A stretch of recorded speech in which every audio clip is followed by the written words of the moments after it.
Combray. Section 8.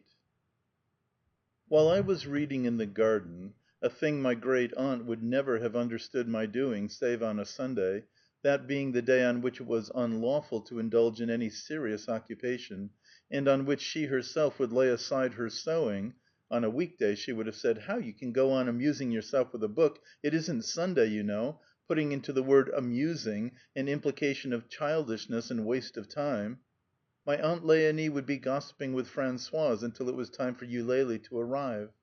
She would tell her that she had just seen Madame Goupil go by without an umbrella, in the silk dress she had made for her the other day at Château d'Eun. If she has far to go before vespers, she may get it properly soaked.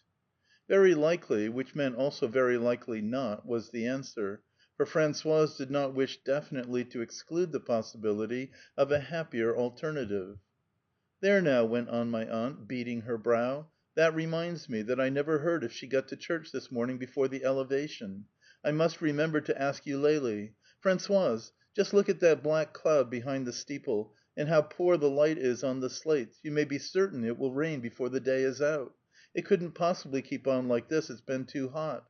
And the sooner the better, for until the storm breaks my Vichy water won't go down," she concluded, since, in her mind, the desire to accelerate the digestion of her Vichy water was of infinitely greater importance than her fear of seeing Madame Goupil's new dress ruined. "Very likely."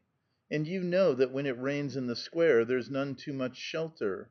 Suddenly my aunt turned pale. "What? 3 o'clock?" she exclaimed. "But vespers will have begun already, and I've forgotten my pepsin. Now I know why that Vichy water has been lying on my stomach."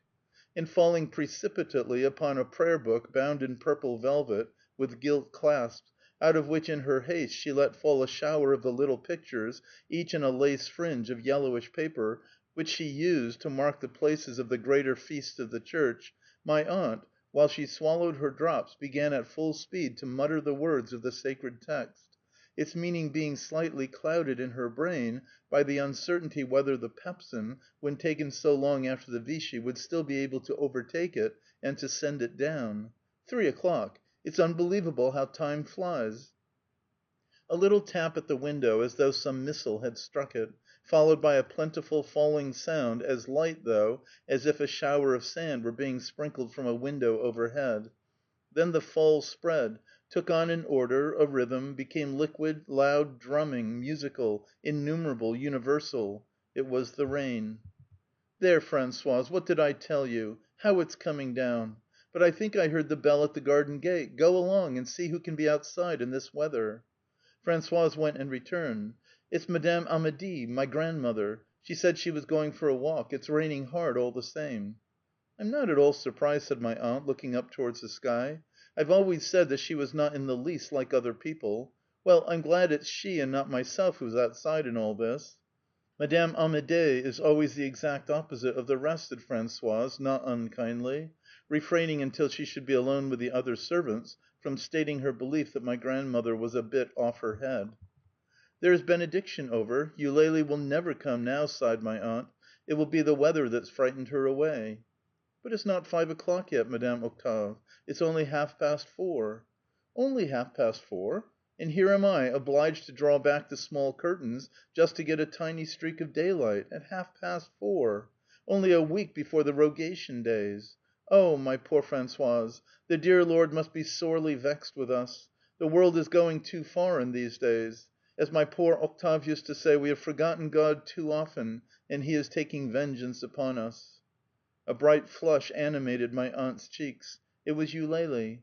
As ill luck would have it, scarcely had she been admitted to the presence when Françoise reappeared, and, with a smile which was meant to indicate her full participation in the pleasure which, she had no doubt, her tidings would give my aunt, articulating each syllable so as to show that, in spite of her having to translate them into indirect speech, she was repeating, as a good servant should, the very words which the new visitor had condescended to use, said: "His reverence the Curé would be delighted, enchanted, if Madame Octave is not resting just now, and could see him. His reverence does not wish to disturb Madame Octave. His reverence is downstairs. I told him to go into the parlour." Had the truth been known, the Cure's visits gave my aunt no such ecstatic pleasure as Françoise supposed, and the air of jubilation with which she felt bound to illuminate her face whenever she had to announce his arrival did not altogether correspond to what was felt by her invalid. The Cure, an excellent man with whom I am sorry now that I did not converse more often, for, even if he cared nothing for the arts, he knew a great many etymologies. Being in the habit of showing distinguished visitors over his church (he had even planned to compile a history of the parish of Cambrai), used to weary her with his endless explanations, which, incidentally, never varied in the least degree. But when his visit synchronized exactly with Eulalie's, it became frankly distasteful to my aunt. She would have preferred to make the most of Eulalie, and not to have had the whole of her circle about her at one time. But she dared not send the Cure away, and had to content herself with making a sign to Eulalie not to leave when he did, so that she might have her to herself for a little after he had gone. "What is this I have been hearing, father, that a painter has set up his easel in your church and is copying one of the windows? Old as I am, I can safely say that I have never even heard of such a thing in all my life. What is the world coming to next, I wonder? And the ugliest thing in the whole church, too." I will not go so far as to say that it is quite the ugliest, for although there are certain things in St. Hilaire which are well worth a visit, there are others that are very old now in my poor basilica, the only one in all the diocese that has never even been restored. The Lord knows, our porch is dirty and out of date; still, it is of a majestic character. Take, for instance, the Esther tapestries, though personally I would not give a brass farthing for the pair of them, but experts put them next after the one at Sens. I can quite see, too, that apart from certain details which are, well, a trifle realistic, they show features which testify to a genuine power of observation. But don't talk to me about the windows. Is it common sense, I ask you, to leave up windows which shut out all the daylight, and even confuse the eyes by throwing patches of color, to which I should be hard put to it to give a name, on a floor in which there are not two slabs on the same level? And yet they refuse to renew the floor for me, because, if you please, those are the tombstones of the abbots of Cambrai and the lords of Guermantes, the old counts, you know, of Brabant, direct ancestors of the present Duc de Guermantes, and of his duchess also, since she was a lady of the Guermantes family and married her cousin. My grandmother, whose steady refusal to take any interest in persons had ended in her confusing all their names and titles, whenever any one mentioned the Duchesse de Guermantes, used to make out that she must be related to Madame de Villeparisis. The whole family would then burst out laughing, and she would attempt to justify herself by harking back to some invitation to a christening or funeral. I feel sure that there was a Guermantes in it somewhere.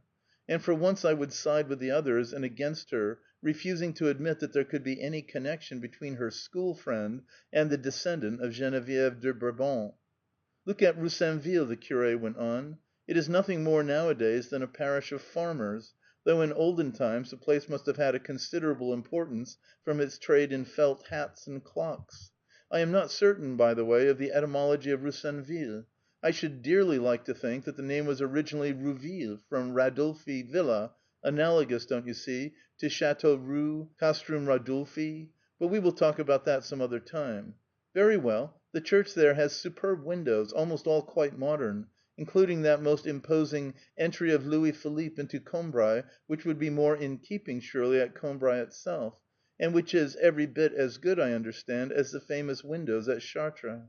Only yesterday I met Dr. Persipide's brother, who goes in for these things, and he told me that he looked upon it as a most beautiful piece of work.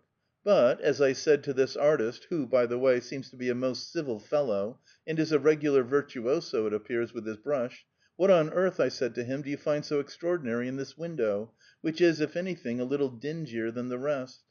"I am sure that if you were to ask his lordship," said my aunt in a resigned tone, for she had begun to feel that she was going to be tired, "he would never refuse you a new window." "You may depend upon it, Madame Octave," replied the Curé. "Why, it was just his lordship himself who started the outcry about the window by proving that it represented Gilbert the Bad, a lord of Guermantes and a direct descendant of Geneviève de Brabant, who was a daughter of the house of Guermantes receiving absolution from St. Hilaire." "But I don't see where St. Hilaire comes in." "Why, yes, have you never noticed in the corner of the window a lady in a yellow robe?" Very well, that is Saint Hilaire, who is also known, you will remember, in certain parts of the country, as Saint Elie, Saint Hélier, and, even in the Jura, Saint Élie. But these various corruptions of Sanctus Hilarius are by no means the most curious that have occurred in the names of the blessed saints. Take, for example, my good Eulalie, the case of your own patron, Sancta Eulalia. Do you know what she has become in Burgundy? Saint Eloy, nothing more nor less. The lady has become a gentleman. Do you hear that, Eulalie? After you are dead they will make a man of you." Oh, father will always have his joke. Gilbert's brother, Charles the Stammerer, was a pious prince, but having early in life lost his father, Pepin the Mad, who died as a result of his mental infirmity, he wielded the supreme power with all the arrogance of a man who has not been subjected to discipline in his youth. So much so that whenever he saw a man in a town whose face he did not remember, he would massacre the whole place, to the last inhabitant.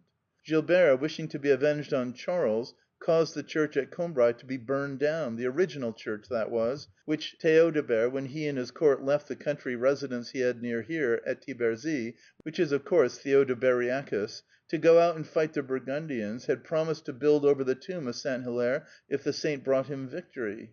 Nothing remains of it now but the crypt, into which Theodore has probably taken you, for Gilbert burned all the rest. Finally, he defeated the unlucky Charles with the aid of William, which the curé pronounced Willem, the Conqueror, which is why so many English still come to visit the place. But he does not appear to have managed to win the affection of the people of Combray, for they fell upon him as he was coming out from Mass and cut off his head. Theodore has a little book that he lends people which tells you the whole story.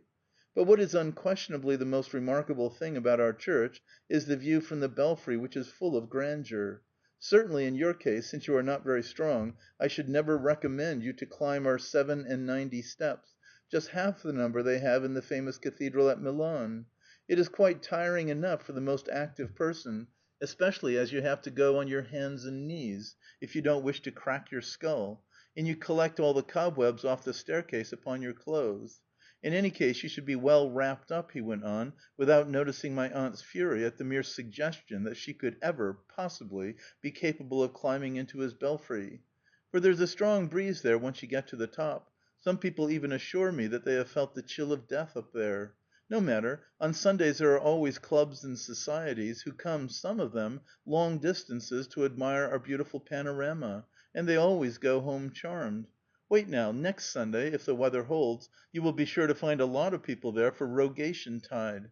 You must admit certainly that the view from up there is like a fairy tale, with what you might call vistas along the plain, which have quite a special charm of their own. On a clear day you can see as far as Vernouilles. And then another thing, you can see at the same time places which you are in the habit of seeing one without the other, as, for instance, the course of the Vivonne, and the ditches at Saint-Assise-le-Combray, which are separated really by a screen of tall trees. Or, to take another example, there are all the canals at Jouy-le-Vicomte, which is Gaudiacus Vice Comitis, as of course you know.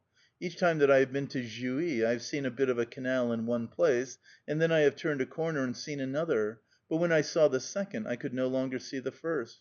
I tried in vain to imagine how they lay by one another; it was no good.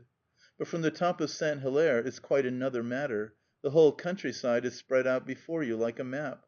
Only you cannot make out the water. You would say that there were great rifts in the town, slicing it up so neatly that it looks like a loaf of bread which still holds together after it has been cut up. To get it all quite perfect you would have to be in both places at once, up here on the top of Saint Hilaire and down there at Jouy-le-Vicomte. The curé had so much exhausted my aunt that no sooner had he gone than she was obliged to send away Eulalie also. "Here, my poor Eulalie," she said in a feeble voice, drawing a coin from a small purse which lay ready to her hand. "This is just something so that you shall not forget me in your prayers." "Oh, but Madame Octave, I don't think I ought to. You know very well that I don't come here for that." So Eulalie would answer with the same hesitation and the same embarrassment every Sunday, as though each temptation were the first, and with a look of displeasure which enlivened my aunt and never offended her.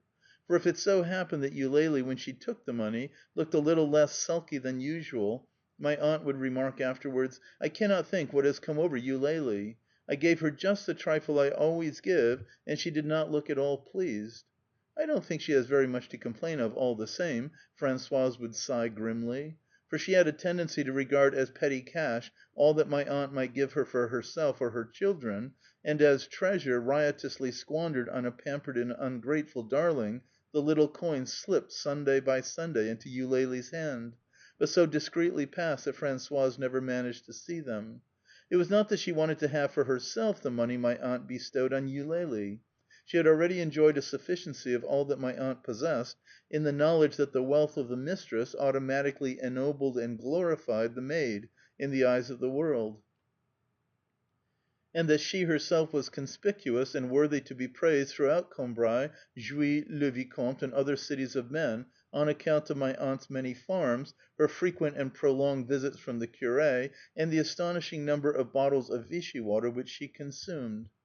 Françoise was avaricious only for my aunt. Had she had control over my aunt's fortune, which would have more than satisfied her highest ambition, she would have guarded it from the assaults of strangers with a maternal ferocity. She would, however, have seen no great harm in what my aunt, whom she knew to be incurably generous, allowed herself to give away, had she given only to those who were already rich. Perhaps she felt that such persons, not being actually in need of my aunt's presents, could not be suspected of simulating affection for her on that account.